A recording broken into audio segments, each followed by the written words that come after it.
Buenas tardes, soy Silvia Panigini, jefa del Servicio de Psiquiatría Infanto-Juvenil de FLENI. Somos un equipo multidisciplinario compuesto por fonoaudiólogas, psicopedagogas, neuropsicólogas y psiquiatras infantiles, y estamos interesados en todo lo que concierne al desarrollo infantil y la salud mental a lo largo de la infancia y la adolescencia. Hoy me acompaña una colega querida del equipo. ¿Querés presentar, Ana? Hola, buenas tardes. Soy Analía Cules, licenciada en Ciencias de la Educación y licenciada en Psicopedagogía. Bueno, con Analía hoy queríamos intercambiar algunas reflexiones e ideas sobre el impacto que está teniendo esta situación que vivimos por la pandemia por COVID-19 sobre la salud mental de niños, niñas y adolescentes, y sobre la vida escolar en general, más específicamente sobre el aprendizaje en particular. Hablando de la vida escolar, esta semana muchos chicos y chicas empezaron la escuela nuevamente, volvieron. Volver a la presencialidad. ¿Vos dirías, Ana, que es volver a la normalidad? ¿Qué pensás?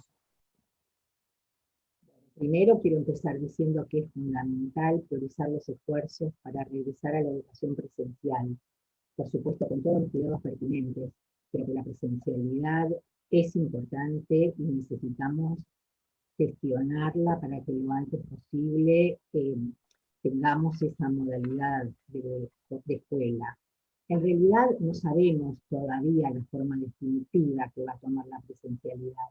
Seguramente algo de lo que conocíamos, pero no exactamente igual, ya que estamos asistiendo a esto ahora mismo y podemos ver que las características y las combinaciones entre presencialidad y virtualidad son muchas, son muy variables, dependen de los distritos, dependen de las características de las escuelas en relación a la función, digamos, al espacio y a la cantidad de alumnos. Sabemos bien que hay escuelas que están superpobladas, que hay grupos de chicos de 40 en un aula y entendemos el esfuerzo que están haciendo las autoridades municipales, escolares, para dar una solución a este tema.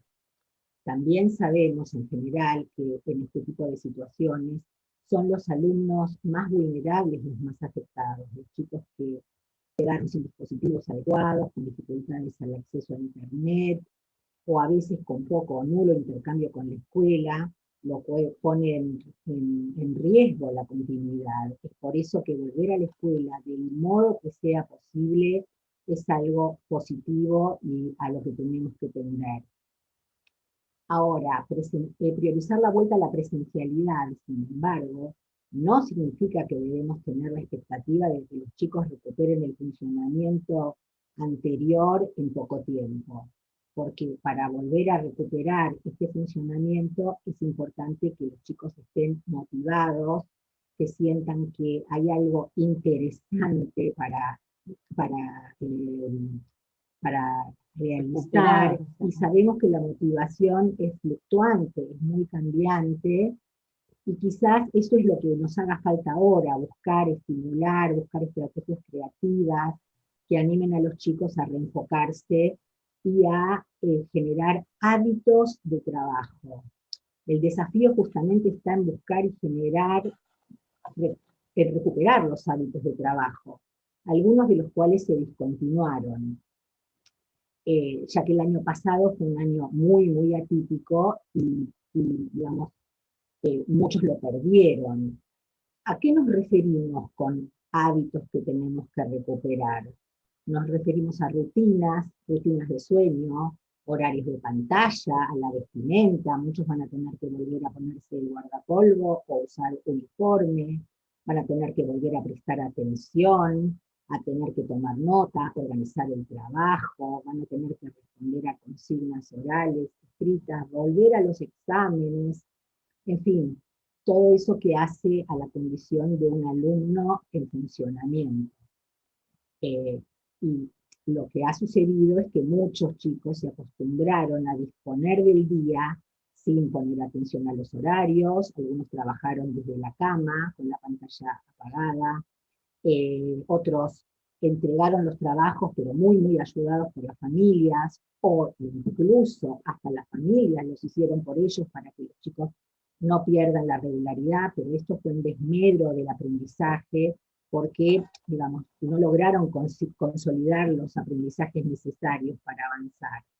Entonces va a ser necesario recuperar un modo y un ritmo de funcionamiento. Para algunos chicos era cuestión de tiempo nomás, pero para otros les va a costar más. No sé, Silvia, en tu experiencia, ¿de qué depende de que un chico se sienta motivado, tenga ganas de volver a la escuela? Y muchos otros estamos viendo que no, que prefieren trabajar desde la casa. Es cierto, hay muchas, es verdad, hay muchas diferencias. O sea, recibimos chicos que no ven la hora de volver a la escuela, que están realmente ansiosos, y otras familias que están muy preocupadas porque los chicos realmente ven la vuelta a la presencialidad con bastante angustia y con bastante malestar. En general, muchas veces los chicos que quieren volver a asistir son chicos que por ahí tenían una adaptación a la virtualidad más dificultosa, o sea, por ahí por ser más distraídos, por ser inatentos, por ser poco organizados, o sea, las distracciones del día a día, las distracciones de la pantalla, porque estar en la pantalla en un Zoom a la vez hay otras presencias en la computadora, ¿no? Por ahí la necesidad entonces de mayor estructura, ¿no? De una estructura, de un espacio físico del aula, de la presencia física del docente, para aquellos chicos menos organizados, más desatentos o por ahí más inquietos, les es más necesario y realmente quieren volver a la escuela. Muchas veces muchos se preocupan y protestan por tantas horas seguidas de Zoom, de clases de foco permanente, sin respiros, ¿no? Ellos dicen, bueno, en el colegio tenía recreos, charlaba, o sea, ese respiro que da la interacción, la extrañan mucho y sienten que es muy pesado la carga de tareas que se da a través de este sistema virtual. Por ahí también esto de la inquietud, los chicos más movedizos necesitan salir, necesitan más experiencias, y bueno, la interacción de la que hablábamos antes. Por otra parte, hay otro grupo de chicos que realmente de por sí son más tímidos o quizás son más temerosos o ya antes sufrían síntomas de fobias u obsesiones que muchas veces en esta época se pueden haber intensificado bastante, ¿no? En esta situación es un poco como una lupa, ¿no? Todo se amplifica. Entonces esos chicos pueden tener más dificultad para volver, pueden tener mucho temor.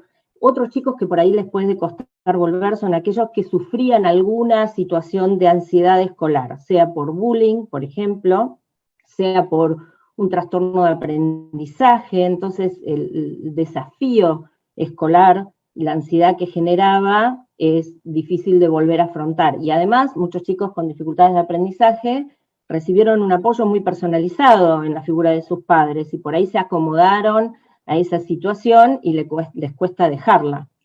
Muchos chicos con condiciones del espectro del autismo, donde el desafío es más social de volver al ámbito escolar, también pueden sufrir esa situación y pueden haber tenido una especie de disminución de la ansiedad estando en casa. Así que todo ese grupo de chicos puede tener mucha más dificultad para volver, y también no solo los chicos solos, porque obviamente en el contexto familiar en el que están, cada familia maneja toda esta situación de maneras muy diferentes, y hay familias muy, muy temerosas, que vivir esta vuelta puede ser algo muy angustiante o hasta terrorífico, ¿no? Hay papás que lo pueden vivir de esta manera también. Nos preocupa todo esto porque hemos visto que nos han llegado a preocupar mucho. Otras, como vos hablabas de los hábitos, uno de los hábitos que cambió mucho y que también se puede transformar en algo preocupante es el tema de la alimentación. O sea, el desorden en la alimentación puede tomar distintos caminos según cómo venía el chico, y a veces, bueno, el estar en casa y poder comer sin demasiada rutina o tener como permanentemente comida ha generado en algunos aumentos de peso, y en chicos que ya tenían algún trastorno de la conducta alimentaria, entonces la preocupación por ese aumento de peso y la restricción consiguiente, ¿no? Como que después necesitan restringir la ingesta para volver al estado en que estaban. Muchos jóvenes que con trastornos de la conducta alimentaria perdieron los apoyos terapéuticos, los dispositivos a los que asistían, y entonces hubo una exacerbación de los síntomas, un empeoramiento de esas situaciones. A veces hay chicos que por ahí directamente por estar mucho tiempo quietos y mucho tiempo solos y desmotivados han perdido el apetito, muchos han perdido peso, han perdido masa muscular. Ayer veníamos precisamente un caso así. Así que esto lo vemos con preocupación, porque son muchas las situaciones en las que se teme volver a la escuela. También se puede temer, algunos chicos quieren volver justamente por situaciones que se viven familiares de mucha tensión, o de mucha hostilidad, hasta de violencia, porque bueno, la presión escolar, la carga laboral, la continua convivencia provoca tensiones que hacen que las relaciones en la familia se vuelvan complicadas. Así que bueno, esto de estar atentos al estado de ánimo, a los síntomas de ansiedad, no dejarlos pasar, ¿no? A veces se atribuye todo a la adolescencia, pongamos. La adolescencia tiene esta como mala reputación y se le atribuye todo a eso, pero sabemos que esta situación de aislamiento genera síntomas, tenemos que darle la importancia necesaria y no dejarlos pasar, ¿no? No confiar en que se van a pasar solos, sino que, bueno, tenemos que considerarlos con claro. seriedad, sí, con importancia. ¿Qué pasa, Silvia, con los más chiquitos, ¿no? ¿Qué has visto vos con los chicos más chiquitos que todavía ni siquiera tuvieron la experiencia del jardín? Bueno, los chicos más chiquitos son un grupo que nos da una especial preocupación. Sabemos que ahí esa franja de edad son chicos que están empezando a explorar, empezando a imitar, empezando a hablar, a expandir su vocabulario. Y los chicos que ahora tienen 2 o 3 años han estado virtualmente encerrados todo este tiempo, ¿no? Viendo unas pocas personas, y vemos en la práctica clínica con bastante preocupación muchos retrasos en el lenguaje, retrasos en la motricidad, a veces un retroceso en las pautas madurativas, como pueden ser el control de esfínteres. Otras veces lo que nos preocupa en nuestro equipo que atendemos muchas situaciones de neurodesarrollo, son todos los déficits que tienen que ver más con la comunicación y la socialización, o sea, incluso antes del lenguaje, ¿no? Chicos que por ahí no están teniendo los prerequisitos de la comunicación que son necesarios para ir avanzando en la socialización. Esto estamos hablando de los signos tempranos que a veces nos pueden preocupar en el espectro del autismo, como el bajo contacto visual, o la poca respuesta al nombre, o la ausencia o muy pocos gestos, como señalar, o gestos que sean comunicativos en general. Esos gestos que permiten que haya un ida y vuelta, ¿no? A veces en estar atentos a este tipo de cosas, o al tipo de juegos, si el juego es muy repetitivo, o cuánto interés está mostrando en otras personas, en otros niños o en otros adultos, cómo se relacionan. Pero bueno, para eso hay que tener un espacio donde eso se pueda mostrar, ¿no? Y a veces esas situaciones o esos espacios no están dados en este momento, por eso nos preocupa ver que a veces hay papás que toman precauciones y hay algunos que las precauciones que toman pueden ser excesivas y pueden estar restringiendo un poco las posibilidades de socialización, ¿no? Si no se los está aislando excesivamente. También vemos que muchos chicos con predisposiciones que pudieran tener a condiciones del espectro autista están teniendo muchas veces actividades muy pasivas, muy poco interactivas, como pueden ser las pantallas, y eso puede haber profundizado algunos de estos síntomas, ¿no? Vemos también que muchos chicos con distintos grados de discapacidad que asistían a centros educativos terapéuticos o asistían a escuelas especiales sufrieron muchísimo al discontinuarse esta escolaridad, porque realmente la pena de entender el mundo a través de esas rutinas y de esas terapias muy especializadas, que no son fácilmente reemplazables en casa, y que organizarse virtualmente también fue un gran desafío. Ahí también vimos chicos sufriendo mucho y familias muy desbordadas por todo lo que les tocaba vivir y volver a organizar, ¿no? Así que, pero bueno, vos preguntabas a los más chicos, y los más chiquitos sí, si tienen estimulación y llegan a un primer grado, quizás sin las habilidades básicas para encarar todos los desafíos que implica un primer grado, ¿no? Bueno, sí, en relación al primer grado, el año pasado, sabemos que los chicos apenas asistieron algunos días de clase y el 19 de marzo se declaró el aislamiento obligatorio, o sea que apenas llegaron a conocer a los compañeros y a los docentes.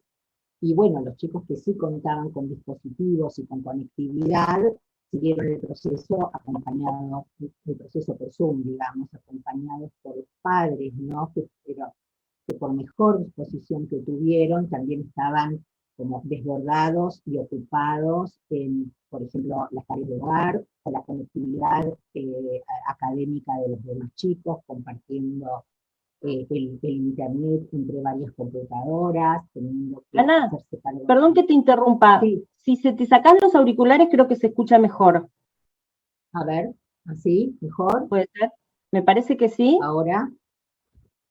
Creo que sí, se escucha mejor. Perdón, discúlpame. No, por favor.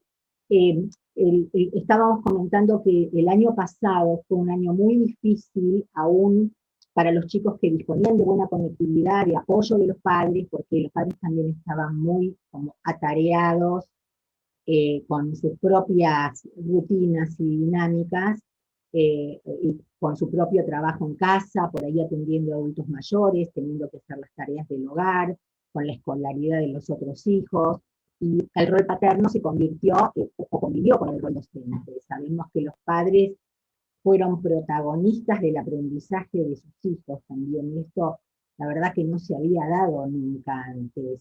Los vieron a sus hijos interactuar a través del Zoom, ver por ahí algunas situaciones de dificultad para los que no estaban preparados, o nos decían, ¿cómo puede ser que no entienda esta consigna? O que no pueda responder a lo que les dice el docente, aún en cosas muy sencillas, aún padres enojados o frustrados o con dificultades para comprender lo que estaba atravesando el chico también, ¿no?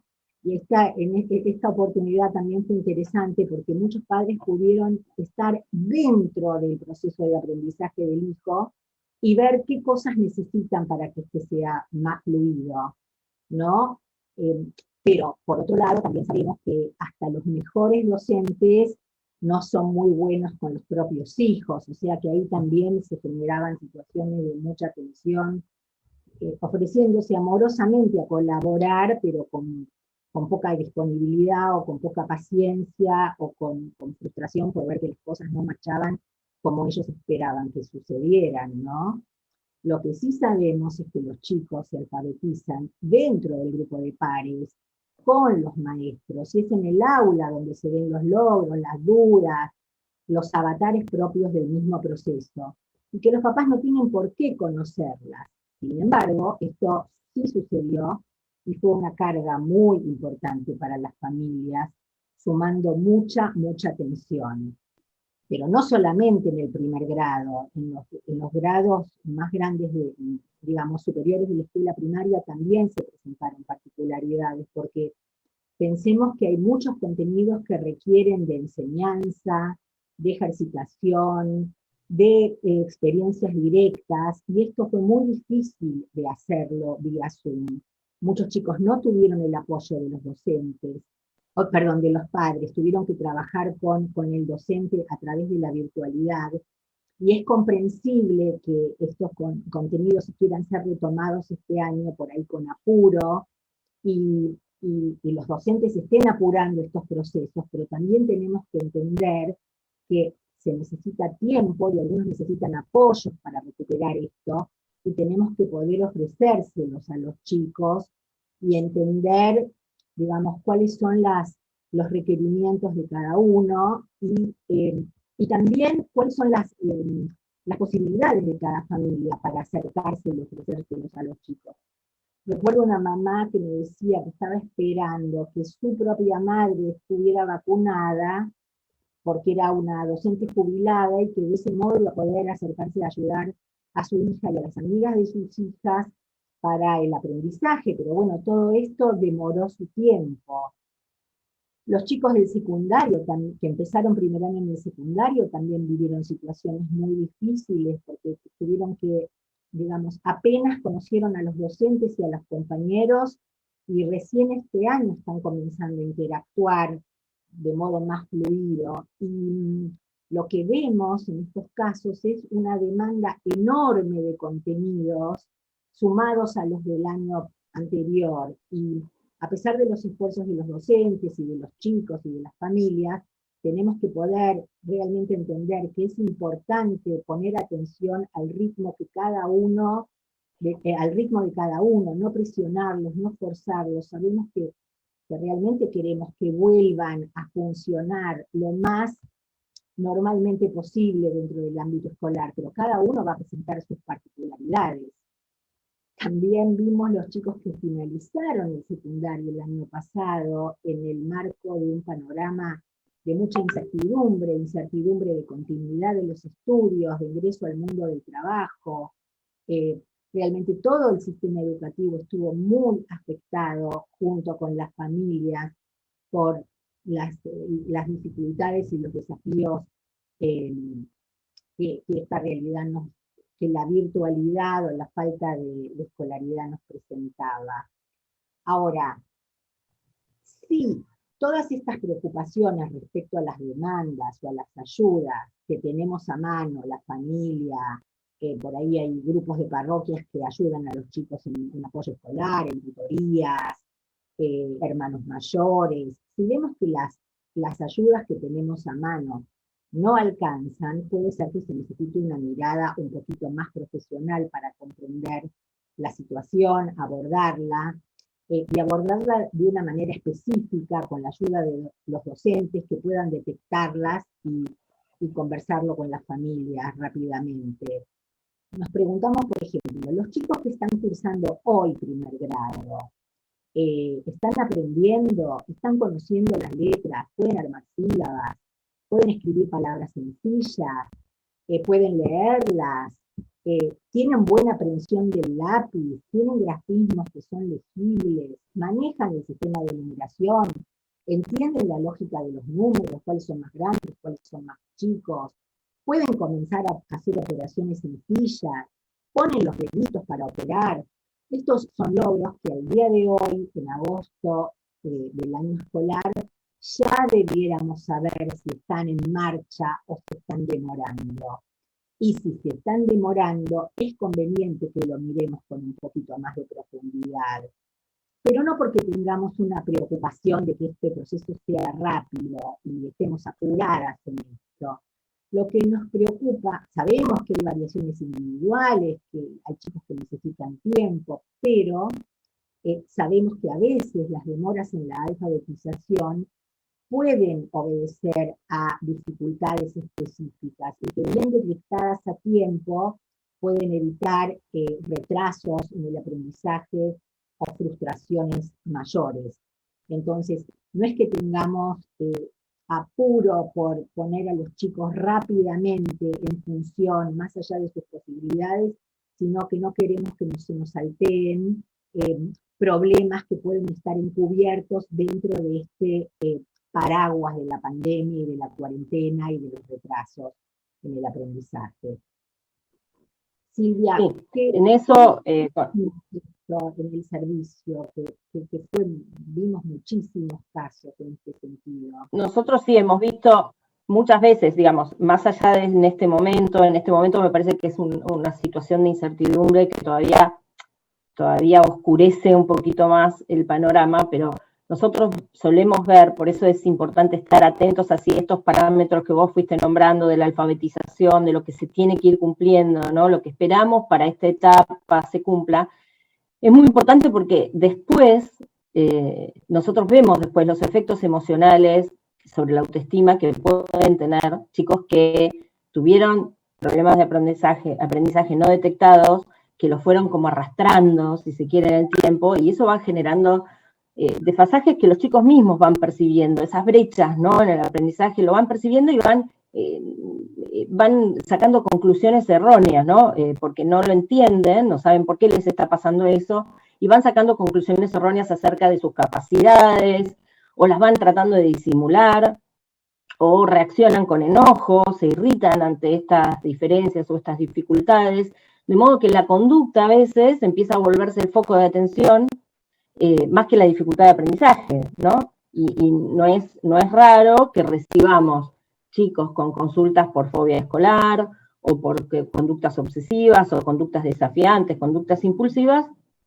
que al investigar un poco más, lo que subyace es una base de dificultades específicas del aprendizaje, como la dislexia, la disgrafia, la discalculia, ese tipo de cuestiones. O sea que acá, que si bien puede haber una demora y variabilidad, digamos, en cada chico, si vemos que hay como una dificultad en especial, que se está estancado y que no avanza, y sobre todo en la alfabetización, nos importa mucho, como vos decías, Analía, el primer grado y los primeros grados, porque si las habilidades básicas de lectoescritura y matemática no están presentes, eso, bueno, en el futuro va trayendo estos problemas que decíamos. O sea, sabemos que no hay duda que la pandemia se cobró un precio importante desde la perspectiva educativa, pero hay muchos otros impactos ocurriendo también, ¿no? No tenemos que perder de vista que si bien lo escolar es fundamental en la vida de cualquier chico, las situaciones que se vivieron pueden haber tenido impacto emocional tal que lo escolar a veces tenga que pasar a un segundo plano. A veces hay papás muy preocupados específicamente por lo escolar, y a veces los aspectos emocionales, la presión, la relación familiar, es un aspecto que sufre mucho también. Así que tenemos que saber que hasta que eso no esté estabilizado y estemos tranquilos, que los chicos puedan tener como prioridad saber que están en condiciones de afrontar ese ritmo, que se les exige, bueno, esas nuevas demandas, ¿no? Es difícil ese equilibrio a veces, ¿no? Cuánto exigir en lo escolar, no están cumpliendo porque están desmotivados, no están cumpliendo porque se deshabituaron, no están cumpliendo porque están deprimidos. O sea, esto es algo que nos tiene que preocupar hacer esa buena disquisición, ¿no? Discriminar estas cosas. El otro día justamente estaba leyendo un trabajo de la Organización Médica de la Salud que comenta que un 30% de adultos tienen trastornos psiquiátricos, ¿no?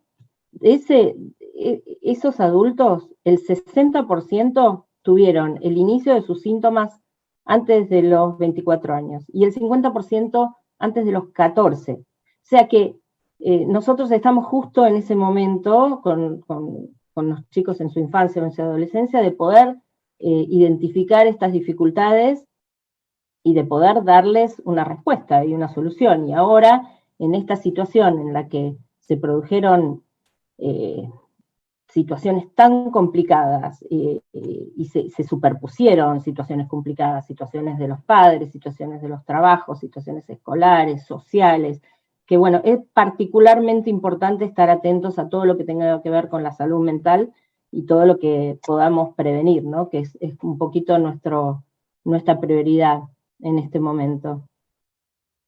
Sabemos que la asistencia escolar y la conectividad en lo social son factores protectores, así que asistir al colegio es algo que sabemos que va a ayudar sin duda, sin duda.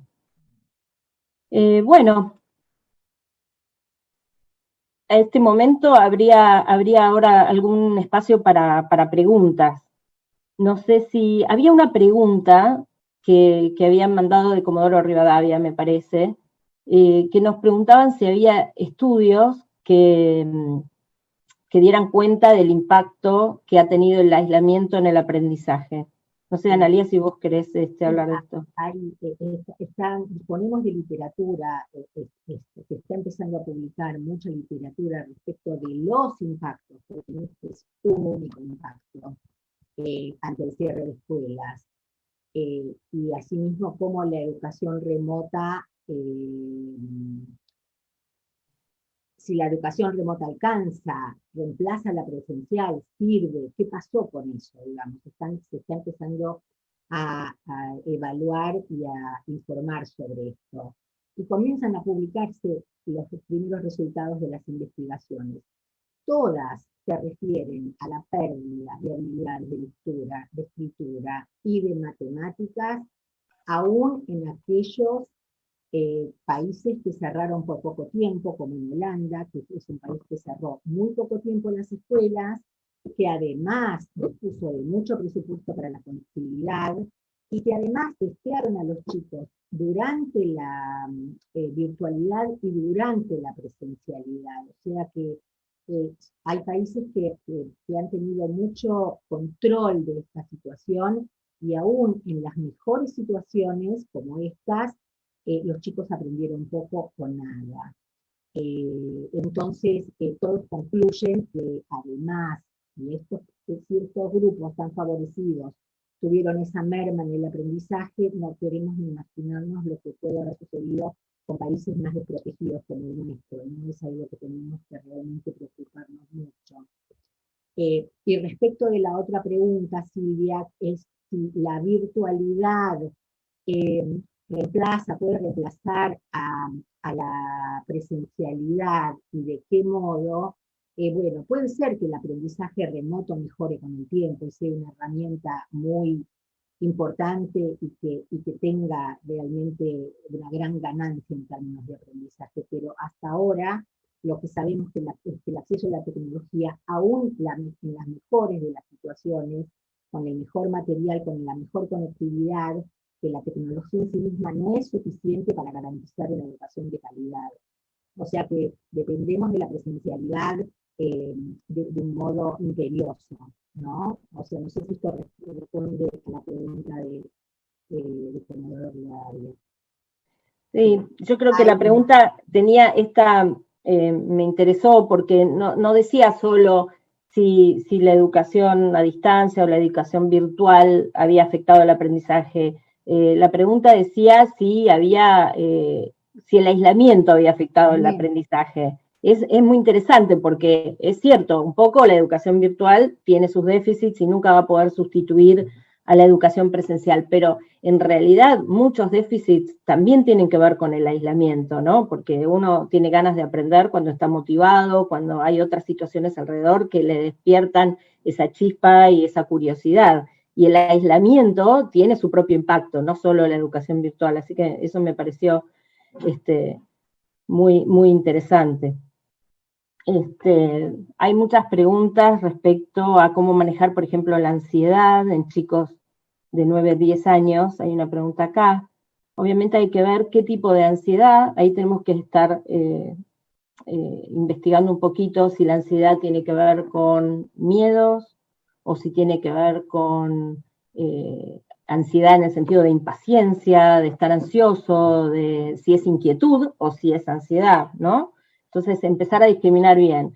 Y después, una cosa que es muy importante siempre es tener un buen registro de cómo está manejando la ansiedad la propia familia. O sea, si nosotros como padres estamos muy nerviosos, muy ansiosos, muy preocupados y estamos expresando esta preocupación y nuestros miedos, obviamente eso lo vamos a trasladar, ese clima se respira, ¿no? Entonces, tener un buen registro y una buena percepción de qué es lo que nosotros estamos transmitiendo.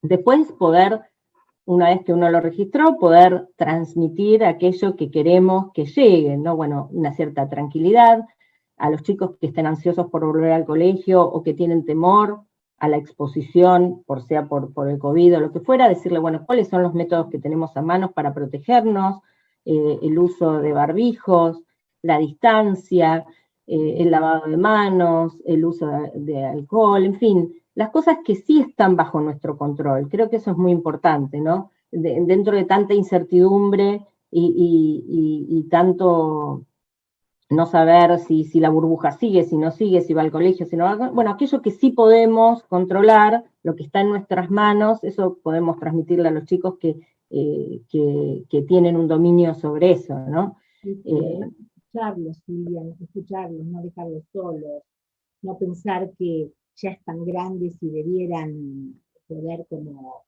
estabilizarse solos, entender. Exactamente, escucharlo, eso también, ¿no? Porque a veces uno se esfuerza por rápidamente querer tranquilizarlos, y a veces muchas veces es escuchar, bueno, cuáles son los miedos, a qué los pone ansiosos, qué temen de volver al colegio, si es lo del colegio, si es encontrarse con amigos, qué pasó en las redes en todo ese tiempo, hubo alguna situación que cuesta enfrentar. Todo eso son cosas que, como vos decís, escuchar es muy importante. No perder, y sobre todo con los adolescentes, no perder el canal de comunicación. A veces hay papás que se enojan mucho y se corta un poco, ¿no? La comunicación, se corta esa vía, ese canal, y a veces esa es una de las mayores eh, trabas en cuánto pueden confiar los chicos sus ansiedades y sus preocupaciones con sus padres, cuántos pueden sentirse cómodos para expresarlas, para que uno las valide, ¿no? Porque son ciertas y ahí están, en fin. Exacto, a veces uno rápidamente tiende a querer contestar y salir de la situación y llenar de palabras propias sin escuchar las palabras que tienen los chicos para decirnos. Eso por un lado. Y por otro lado, lo que vos decís del enojo es muy importante, porque el enojo debiera ser el último recurso. O tal vez, digamos, tenerlo como muy claro en qué situaciones uno puede enojarse con un chico cuando está angustiado, cuando está ansioso. Es decir, darle la palabra y tolerar la palabra. Y si uno no sabe qué responder, por ahí decir, bueno, hijo, déjamelo pensar, te estoy escuchando con atención, no sé qué contestarte en este momento, déjamelo pensar. O sea, ir generando ese diálogo, ese ida y vuelta, de modo tal de priorizar la comunicación, ¿no? Sí, en eso hay una pregunta acá que nos transmite un poco cómo trabajar la ansiedad con niños que perdieron familiares por el COVID, dada su interferencia en su aprendizaje. Bueno, particularmente difícil. En ese caso yo creo que hay que tener una buena comunicación con la escuela, que sepan exactamente qué situación está viviendo la familia y el chico en particular, qué apoyo se está pudiendo tener o no. Toda la situación familiar ahí cobra un primerísimo plano y tenemos que tener una buena comunicación, un buen diálogo con la escuela que conozca esta situación y que pueda adaptar las exigencias a la situación de ese momento, ¿no? Después, los apoyos, la interferencia en el aprendizaje, tanto para chicos que han sufrido situaciones de estrés muy importantes, como aquellos que se han desfasado por la situación de la virtualidad o lo que fuera, es intentar encontrar apoyos lo más individualizados posible, lo más personalizados posible, si podemos, con familiares, con gente cercana, y si no, existen también organizaciones no gubernamentales que tienen tutorías, o sea, todo el apoyo que podamos encontrar va a ser suficiente, va a ser necesario, digamos, nada va a ser exagerado en esta situación porque hace falta más conexión con otros y mucho más apoyo personalizado. Volver al colegio solo a veces puede no alcanzar para aquellos que han tenido un desfasaje importante, ¿no? Había una pregunta que sí. No, había y una además pregunta situaciones sobre cómo personales. abordar la conversación sobre un suicidio en tan corta edad. Dice, Wow. pero no sé cuál será la edad del niño a la que se le debe comunicar algo de esto. O sea que dependiendo, es muy delicado esto, ¿no? Y es muy personal, es muy individual según el grado de relación del niño con la persona que falleció, la edad del chico y cómo se le puede explicar. Yo creo que ahí estaría bien tener un acompañamiento profesional para lidiar con ese tema de acuerdo a las características de esa situación y de la edad del niño y de la comprensión que tiene de esa situación, ¿no? No se puede dar como una consideración general en una cosa tan delicada. ¿Cómo podemos ayudar a manejar la... Acá hay una pregunta, perdón, que dice, ¿cómo podemos ayudarlos a manejar la competencia entre compañeros por notas, aprendizajes y comportamientos? Los chicos siempre, ¿no? tiene muy presente cómo le va a cada uno. Parecería que no, y sin embargo, esto está vivo constantemente, ¿no? Cómo le va a cada uno, cómo lee, cómo aprende, y también cómo se comporta, ¿no? La competencia, yo creo que... Sí, ¿qué ibas a decir, Analia? No, lo que quiero decir es que aprender a manejar la competencia es aprender a funcionar en sociedad, digamos, que es lo que la escuela nos da como oportunidad para encontrarnos con otros que están en mejor situación, con otros que tienen más dificultades, y bueno, y es entender las diferencias entre las personas, entender las diferencias, tolerarlas, acompañarlas, ayudar, es decir, es bueno que haya diferencias. Y eso es importante, ayudar a los chicos a que entiendan que todos somos diferentes y que eso nos enriquece, y que podemos como colaborar en esa situación, ser cooperativo y no competitivo. Pero ese es digamos, este enunciado es un punto de llegada, no es un punto de partida, es algo que se va trabajando en pequeñas dosis a lo largo de los años. Pero es muy interesante la pregunta, porque justamente eso. Sí, y la verdad es que también los padres tenemos responsabilidad también, ¿no? Porque a veces uno dice hay competencia entre los compañeros, pero muchas veces nuestros propios comentarios, nuestras propias preguntas pueden alimentar algo de esa competitividad que obviamente se da naturalmente y, como vos decís, es parte de la vida en sociedad, y aprender las diferencias y a tolerarlas, pero bueno, cuando uno no esté alimentando algo que tenga que ver con una competencia no tan agradable o que genere ansiedad, ¿no? Porque la preocupación es esa, cuando la competencia genera... Sí, hubo situaciones muy interesantes durante la pandemia, porque nos ha tocado escuchar a papás que decían, estoy viendo cómo los demás chicos están escribiendo o cómo están trabajando, y yo veo que mi hijo no lo está pudiendo hacer. Entonces, eso por un lado, digamos, abre una alerta que es muy interesante, pero también abre como este juego de comparaciones, y bueno, de acuerdo a cómo se viven, cómo se transiten, cómo se trate como de acompañar y de ayudar, puede ser algo muy positivo también. Es lo que significa para cada padre esas diferencias, ¿no? Exactamente. Acá hay una pregunta que dice, ¿cómo trabajar la ansiedad y preocupación de los chicos y padres en el regreso a la doble jornada con total de alumnos en una misma aula que se producirá en los próximos días? Bueno, justo el otro día hablábamos que esto de la doble jornada es un tema difícil, porque los chicos, muchos chicos se han desacostumbrado, como vos decías, se han deshabituado al ritmo y viven la doble jornada como algo irremontable a esta altura, ¿no? Como que no van a poder aguantar estar todo ese tiempo en la escuela. No sé si la pregunta se refiere a vivir tanto rato todos juntos y ser el total de alumnos y el riesgo que eso supone, ¿no? Eso dependerá de las instalaciones de la escuela, de la ventilación, de los barbijos, de todo eso. Pero creo que está en juego quizás un replanteo de la cantidad de horas en la escuela, y de cuánto se aprovechan, cuánto no, y cuán efectiva es la atención durante todas esas horas. Yo creo que es algo para repensar en todo caso, o bueno, para ver cómo se vuelve a eso. Alguien pregunta cómo se diagnostica TOC, o sea, trastorno obsesivo compulsivo, en un niño de 11 años.